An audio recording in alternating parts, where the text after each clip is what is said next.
Enter the menu first. To click Analysis Object. To add a Point Analysis Object, a Line Analysis Object, a Circular Analysis Object, and a Rectangular Analysis Object. Long press on the Analysis Object to move the Analysis Object to any position. Long pressing on the Analysis Object also can set its parameters. Delete it.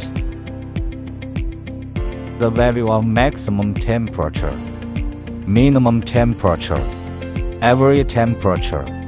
It is also possible to set its emissivity individually.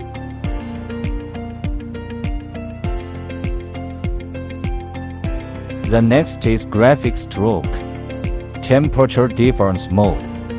Click Temperature Difference Mode, assuming that add at least 2 analysis objects first. Select 2 arbitrary analysis objects. The temperature difference will display automatically above the screen.